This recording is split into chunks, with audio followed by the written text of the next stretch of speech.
उच्च न्यायालय इलाहाबाद में मध्यांतर पश्चात अर्थात 2 बजे के पश्चात कोर्ट में बहस कर रहा था।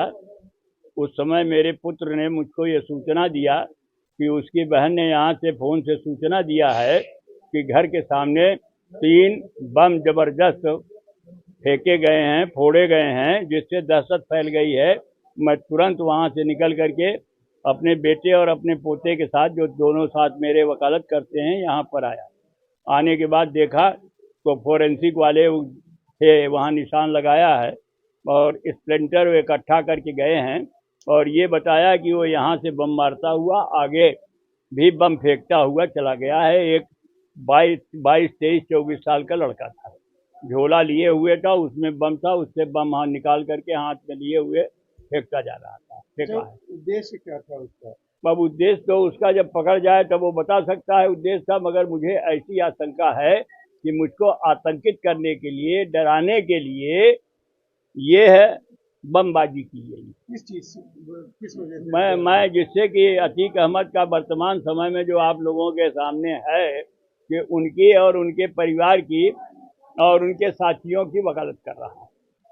तो क्या ये माना जाए कि सीधे तौर पे आपको धमकी है कि आप अतीक और अशरफ और हतोत्साहित करने के लिए ऐसी मुझे आशंका है, क्योंकि जब से मैं यहाँ रह रहा हूँ, रहने का आज 1-2 साल से नहीं रह रहा हूँ, कभी इस तरीके से बमबाजी नहीं हुई। अच्छा, आप तो बहुत सारे अपराधियों की पैरवी करते होंगे, कोई अन्य अपराधी तो ऐसा नहीं कर रहा है? नहीं, अन्य अपराधी जो हैं वो कौन कर रहा है कौन नहीं कर रहा है इसके बारे में मैं नहीं कह सकता हूँ, मगर मैं जानता हूँ कि जितने लोगों की तरफ से मैं पैरवी कर रहा हूँ। पाठक जी, मैं आपको एक जानकारी देना चाहता हूँ। आपके उसमें जानकारी मैंने दिया है आरओ को। मैं इलाहाबाद उच्च न्यायालय के माननीय न्यायमूर्ति श्री आर्यन मिश्रा जी, श्री देवकी नंदन अग्रवाल जी और श्री रामभूषण मेहरोत्रा जी का भी वकील रहा हूँ। मैं जगत गुरु शंकराचार्य स्वामी स्वरूपानंद सरस्वती का भी वकील रहा हूँ। मैं हिमाचल शिमला के कुलपति डॉक्टर राजेंद्र मिश्र का भी अधिवक्ता रहा हूँ। श्री बनवारी लाल शर्मा जो गणितज्ञ हैं, उनका भी वक्ता रहा हूँ। मतलब ये है कि मैं श्री मुलायम सिंह यादव का भी अधिवक्ता रहा हूँ। मतलब ये है कि कभी ऐसी कोई घटना नहीं हुई है। मैं बीजेपी के, सपा के, बसपा के तमाम लोगों का अधिवक्ता रहा हूँ।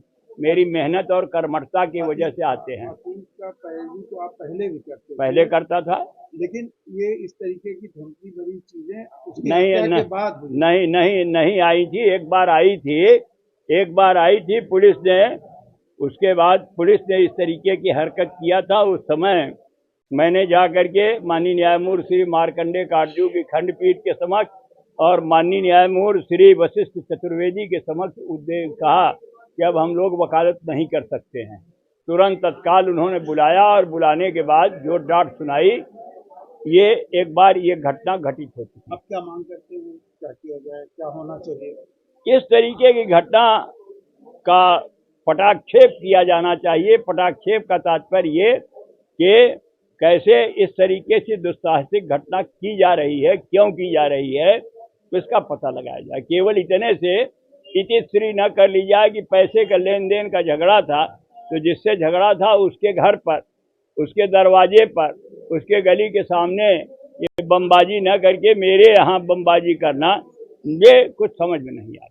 क्या कह रहे हैं कि पैसे किसी और के घर बमबाजी की गई, पैसे के लिए? मैं बमबाजी नहीं की गई, मैं कह रहा हूँ ना, जैसा कि पुलिस वाले कह रहे हैं यार।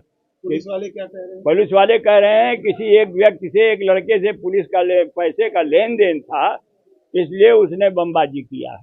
तो अगर वो बमबाजी करता तो उसके घर के सामने करता। आपके घर पर? हमारे घर पर क्यों, आगे चल करके क्यों? आतंक पैदा करने के लिए किया गया है ना।